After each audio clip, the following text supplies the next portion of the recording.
Welcome students.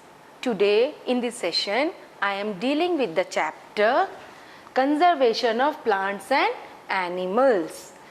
पौधे और जंतुओं का संरक्षण. The nature has provided us abundant natural gifts and it is also called the natural resource. Nature ने हमें बहुत सारे नेचुरल गिफ्ट जो है प्रोवाइड किए हैं जिसे हम नेचुरल रिसोर्सेज कहते हैं.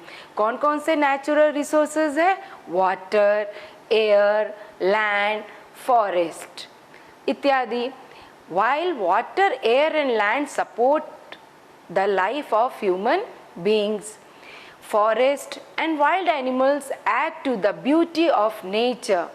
जहाँ एक और वाटर, एयर और लैंड जो है हमारे लाइफ को सपोर्ट करते हैं, दूसरी ओर फॉरेस्ट और जो वाइल्ड एनिमल्स है वो हमारे नेचर की ब्यूटी को बढ़ाते हैं. Nature is full of diverse forms of living organism. A great variety of plants and animals exist on the earth. Nature में बहुत प्रकार के विभिन्न प्रकार के जीव जंतु पाए जाते हैं. हमारे अर्थ में विभिन्न प्रकार के सूक्ष्म जीव से लेकर विशाल जीव तक के जंतु पाए जाते हैं. They are essential for the well-being and survival of mankind. हर प्रकार के प्रत्येक जीव जंतु हो या प्रत्येक पेड़ पौधे हो, सभी जो है मानव जीवन के लिए बहुत ज़रूरी होते हैं. Today, a major threat of survival of this organism is deforestation. परंतु इन सभी ऑर्गेनिज्म का जीवन जो है आजकल खतरे में चल रहा है. किस कारण खतरे में चल रहा है? डिफॉरेस्टेशन के कारण जो है इनका जीवन जो है खतरे में है. अगर इनका जीवन खतरे में है तो मानव जीवन भी जो है खतरे में है. तो क्या करना चाहिए? हमें इनकी रक्षा करनी चाहिए, हमें इनको कंजर्व करना चाहिए. So in this chapter we are dealing with this topic only. Before dealing with this topic, let us see some keywords which are related to this topic. The keywords are, the first word is biodiversity.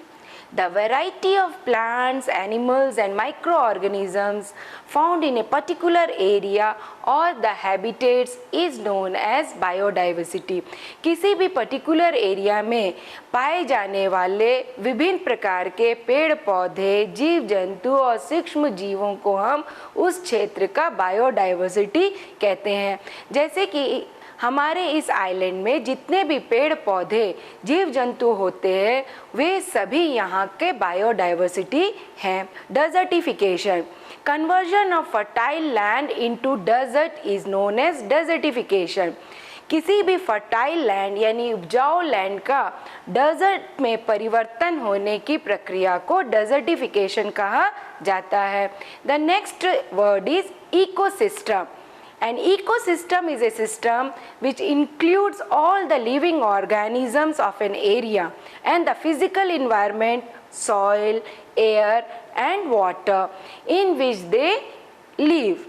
Ecosystem क्या होता है कि वह system जिसमें सभी living organism किसी एक क्षेत्र में पाए जाते हैं और उस क्षेत्र के जो फिजिकल इन्वायरमेंट होते हैं जिसमें वो रहते हैं उन सभी को मिलाकर इकोसिस्टम कहा जाता है. Now the next one is species.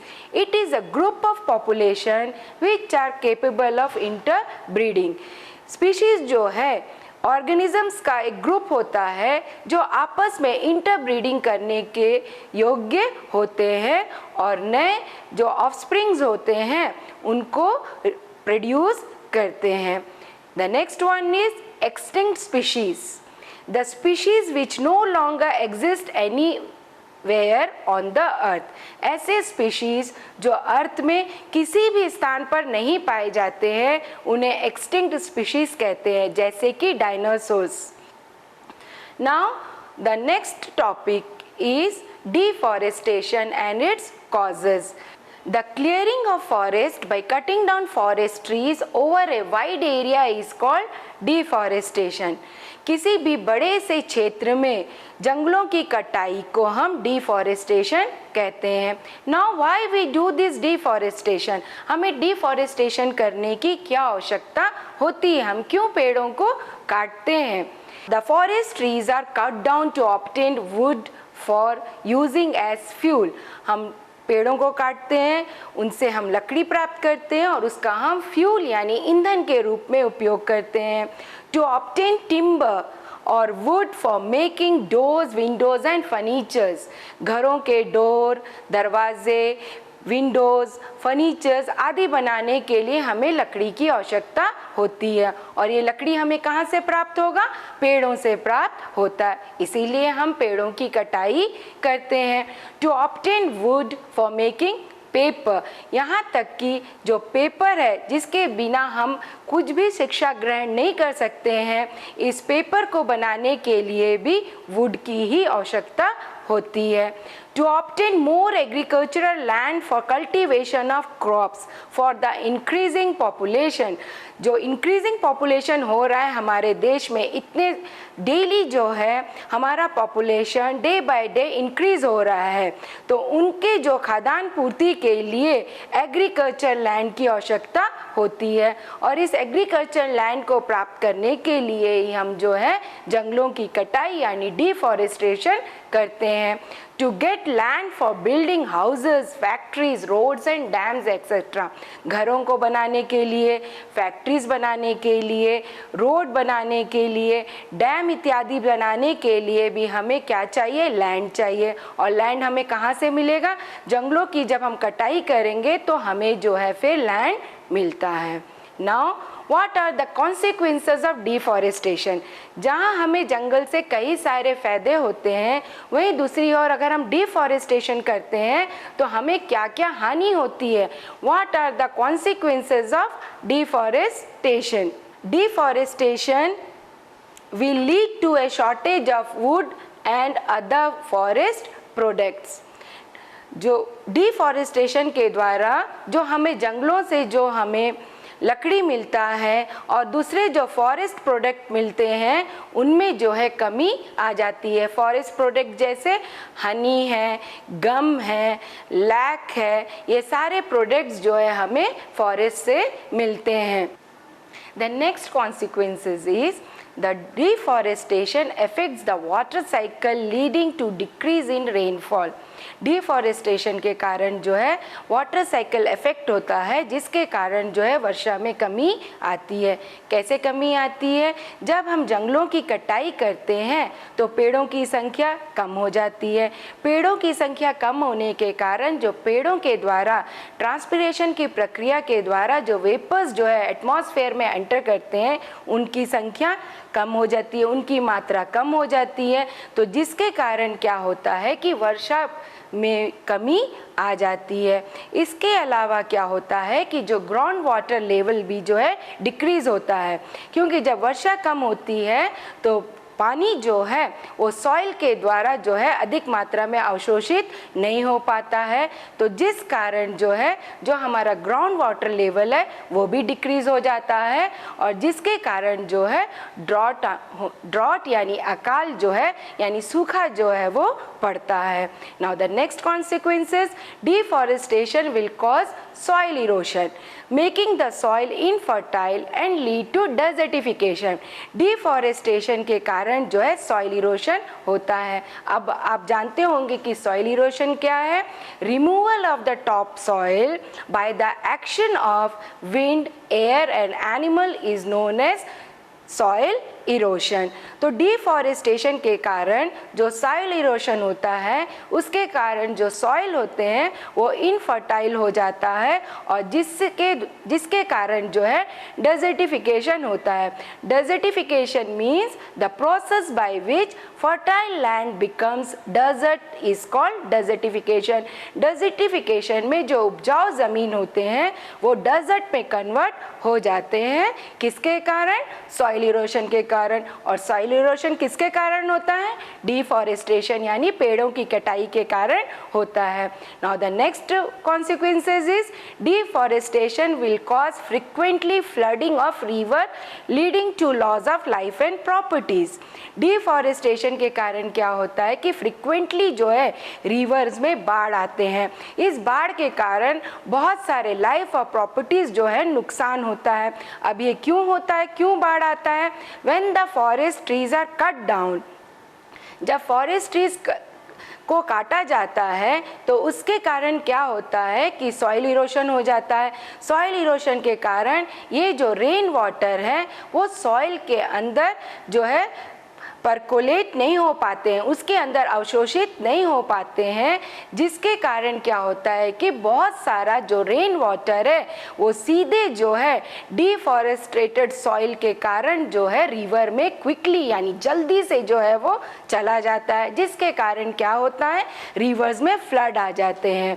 तो in this way the deforestation decreases the water holding capacity of soil which leads to flood. इस कारण जो है डिफॉरेस्टेशन के कारण जो वाटर होल्डिंग कैपेसिटी है सॉइल का वो जो है रिड्यूस हो जाता है, डिक्रीज हो जाता है, जिसके कारण जो है फ्लड्स आते हैं। The next one is deforestation leads to the extinction of many wild animals and plants। जब हम जंगलों की कटाई करते हैं तो बहुत सारे जो एनिमल्स है, प्लांट्स है, वो जो है लुप्त होने की कगार में आ जाते हैं, या कुछ जो है लुप्त हो चुके हैं और कुछ जो है लुप्त होने की कगार में है। जो जब हम इसे काटते हैं तो क्या होगा, कैसे लुप्त होते हैं? क्योंकि उनका जो नेचुरल हैबिटेट होता है वाइल्ड एनिमल्स का, बर्ड्स का, वो डिस्ट्रॉय हो जाता है।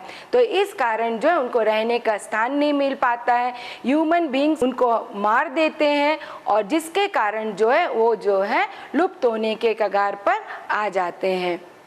तो in this way many animals and bird species become extinct from that area. तो उस पर्टिकुलर एरिया से डिफॉरेस्टेशन के कारण कई प्रकार के प्लांट्स और एनिमल्स जो है वो एक्सटिंक्ट हो जाते हैं। The next one is conservation of forest and wildlife. This is the next topic, how we conserve the plants and wildlife or how we conserve the forest and wildlife. We should conserve forest and wildlife to prevent the endangered species from becoming extinct and to maintain ecological balance in nature. हमें क्यों जो है forest और wild life को conserve करना चाहिए? क्यों करना चाहिए? ताकि हम जो एंडेंजर्ड स्पीशीज़ है, जो लुप्त होने के कगार पर जो स्पीशीज़ है, उनको हम बचा सके और नेचर में जो इकोलॉजिकल बैलेंस को मेंटेन कर सके। अब हम इसे कैसे बचाएंगे? हमें जो है कुछ ना कुछ जो मेथड्स जो है उसे अडॉप्ट करना चाहिए। Now we see what are that methods are. The conservation of forest and wildlife can be done by adopting some methods. And what are that methods? The first one is overgrazing by animals in the forest should be stopped. जो जंगलों में जो animals जो grazing करते हैं यानी जो चरते हैं, उनको जो है ओवर ग्रेजिंग जो करते हैं, ज़्यादा से ज़्यादा जो पेड़ों को नुकसान होता है उसको रोकना चाहिए। Large scale cutting of forest trees must be stop. अधिक मात्रा में जो हम जंगलों की कटाई करते हैं उसको रोकना चाहिए। अगर बहुत ज़रूरी है, बहुत ही आवश्यक है पेड़ों को काटना, तो उस पेड़ के स्थान पर हमें अधिक से अधिक और पौधे लगाने चाहिए। Plant more seedlings on the deforested land every year during the rainy season to develop new forest। जो डिफॉरेस्टेड लैंड होते हैं, जहाँ पे हम डिफॉरेस्टेशन करते हैं, उस क्षेत्र में रेनी सीजन में हमें अधिक से अधिक जो है प्लांट सीडलिंग्स को लगाना चाहिए, ताकि जो है हमें जो है एक हरा भरा फॉरेस्ट जो है वो प्राप्त हो। वन महोत्सव should be observe by planting seedling is large numbers. One महोत्सव के समय जो कि जुलाई के फर्स्ट वीक में मनाया जाता है, उस समय हमें अधिक से अधिक जो है प्लांट सीडलिंग्स को उगाना या बोना चाहिए। Forest fires must be checked. जंगलों में जो आग लगते हैं उस पर हमें नज़र रखना चाहिए. Pollution of air, land and water must be controlled so that trees and other vegetation could survive.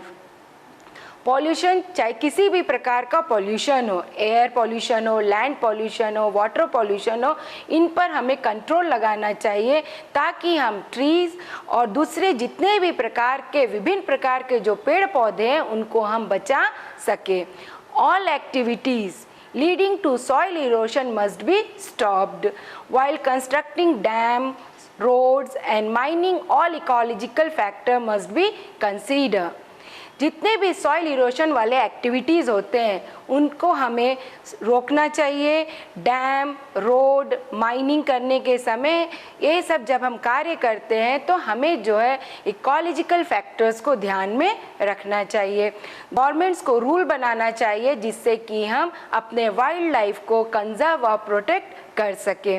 Wild life sanctuaries, national parks, biosphere reserves etcetera are protected areas for conservation of plants and animals, so we must establish.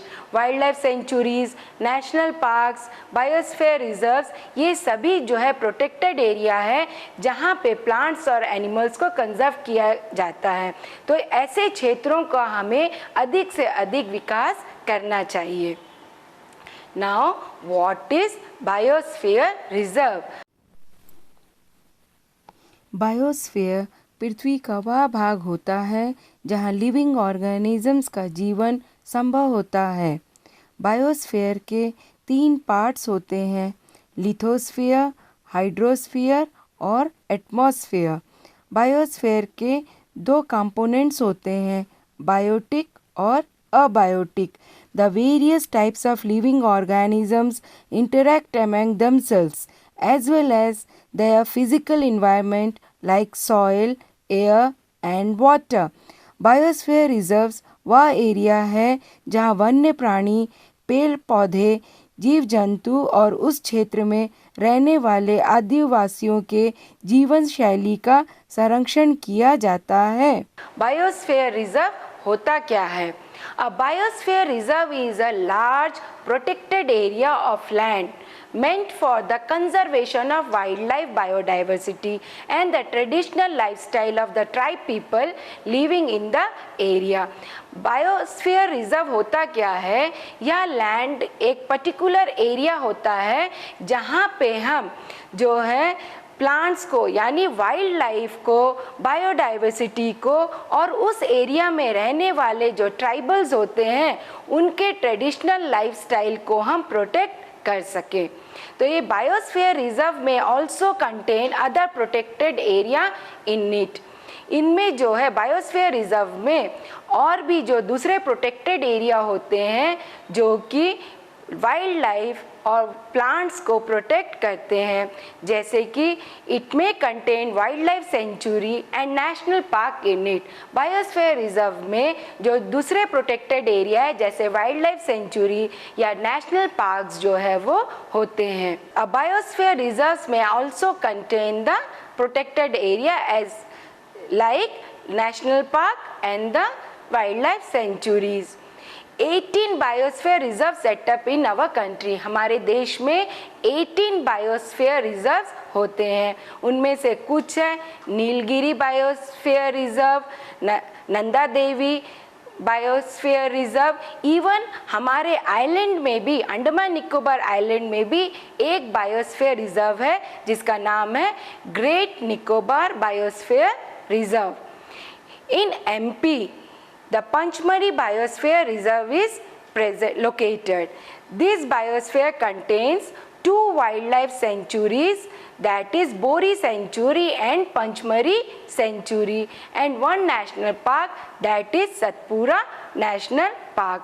In this Great Nicobar Biosphere Reserve is located in our island, that is Andaman and Nicobar Island. Now what is the role of biosphere reserves? ये biosphere reserves का role क्या है? It helps in conservation of wild life of the area. ये जो है उस area में पाए जाने वाले वाइल्ड लाइफ को संरक्षित करता है, उन्हें बचाता है। It helps to maintain the biodiversity of the area. उस एरिया में पाए जाने वाले सभी जीव जंतु पेड़ पौधों की रक्षा करता है। It preserves the natural ecological condition in the area. It promotes the economic development of the area. It helps to maintain the lifestyle of the tribal people in that area. उस एरिया में जो भी tribals रहते हैं उनके जो lifestyle को, उनके जो ट्रेडिशन को जो है ये मेंटेन करके रखता है। जैसे कि ग्रेट निकोबार बायोस्फीयर में वहाँ पे निकोबारी और सेंटिनल्स रहते हैं जिनका की लाइफस्टाइल जो है वहाँ पे सुरक्षित है। It prevents the commercial exploitation of the area. It provides opportunities for scientific research, environment education and tourism. जो बायोस्फीयर रिजर्व्स होते हैं ये साइंटिफिक रिसर्च करने के लिए, इन्वायरमेंटल एजुकेशन के लिए और टूरिज्म को बढ़ाने के लिए अवसर प्रदान करता है। Now, what is flora and fauna?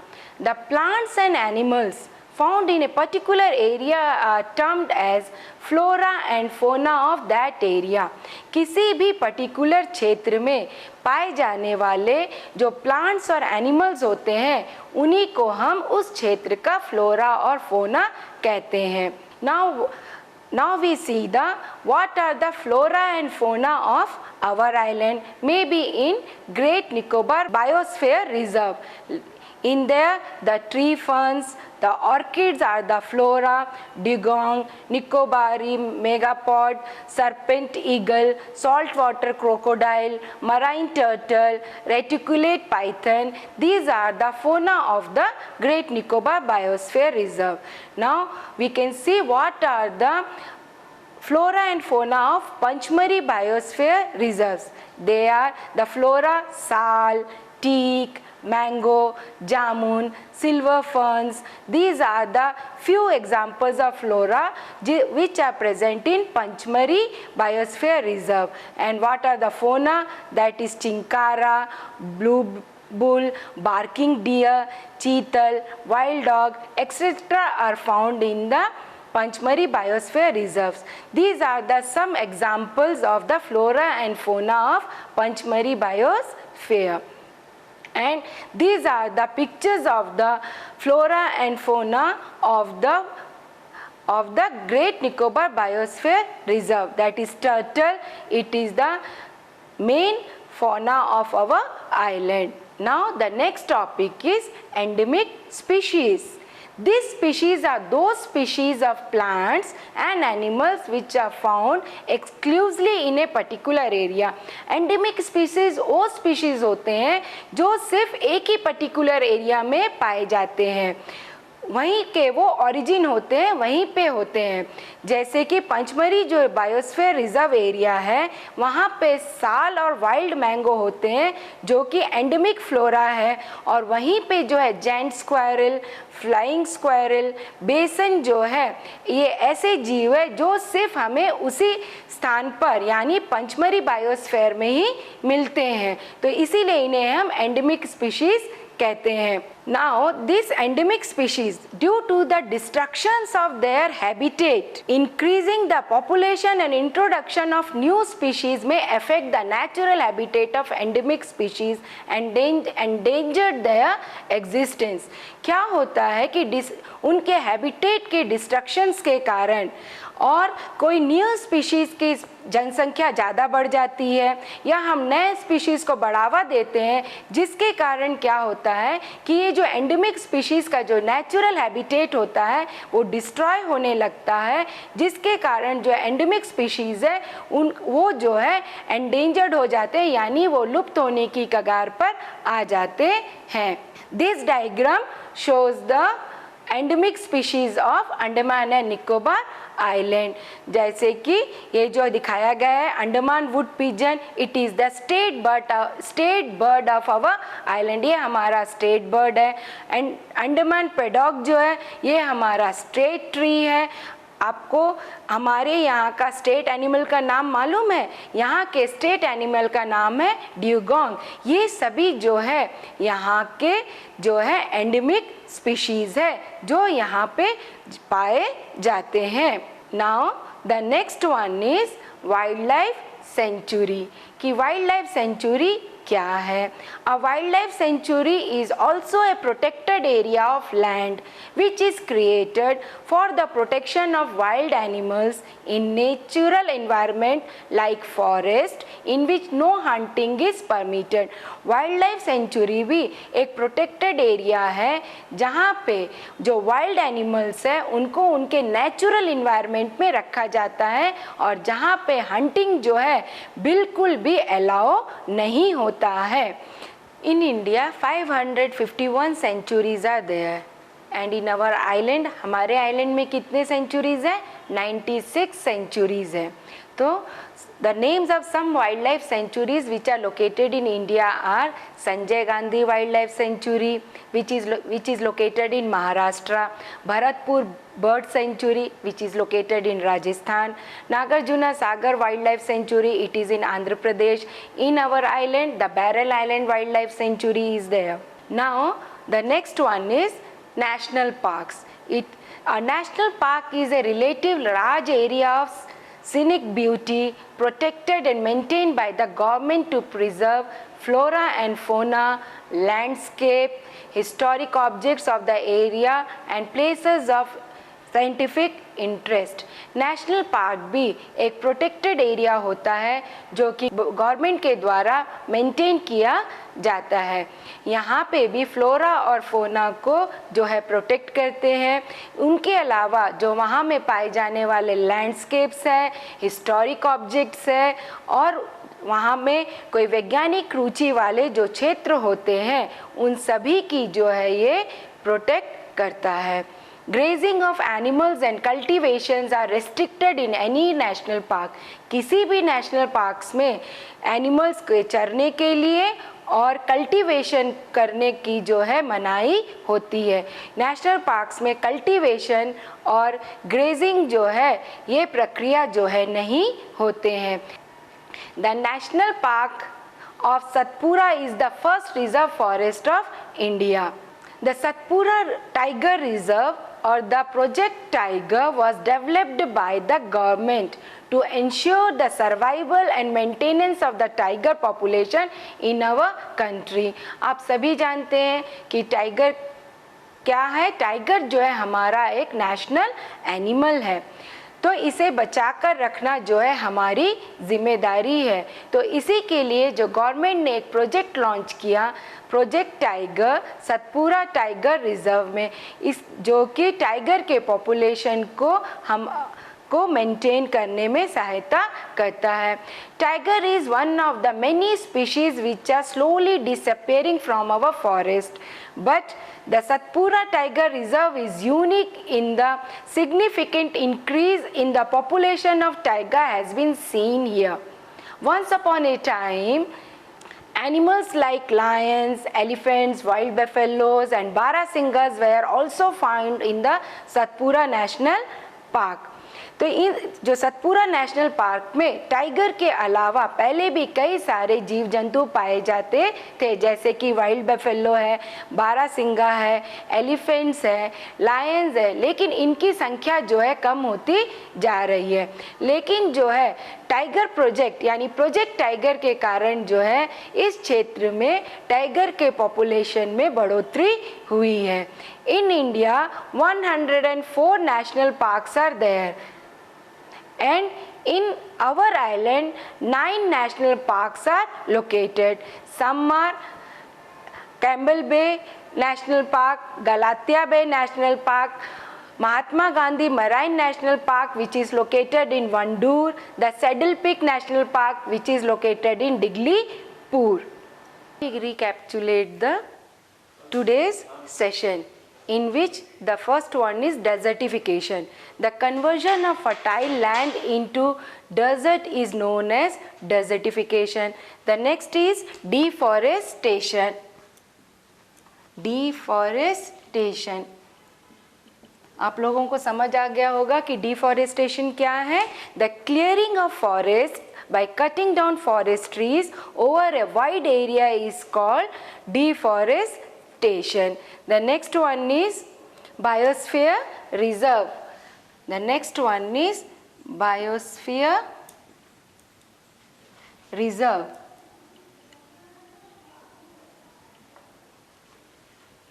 What is biosphere reserve? A biosphere reserve is a large protected area of land meant for the conservation of wildlife, biodiversity and the traditional lifestyle of the tribal people living in the area. The next one is flora and fauna. The flora and fauna. Flora जो है plants के लिए use होता है और fauna जो है animals के लिए यूज़ होता है. So what are flora and fauna? The plants and animals found in a particular area are termed flora and fauna of that area. The next one is endemic species. These species are those species of plants and animals which are found exclusively in a particular area. So now on the basis of today's topic, the question are, what is deforestation? Number 2, name the first reserve forest of India. Third one, if forest gets depleted, what effect do they have on rainfall? The fourth one, what is the major threat to survival of organisms? The fifth one, name 2 natural causes of deforestation. The sixth one, what is desertification? Name any 2 endemic species of Andaman and Nicobar Islands. Eighth one, what are the extinct species? Ninth one, name any 2 flora of Pachmari Biosphere Reserve. The last one, name the biosphere reserves located in Andaman and Nicobar Island. इसे solve करने का कोशिश कीजिए. Hope you understood the today's session. The next topics we will discuss in next class. Stay home, stay safe, stay healthy.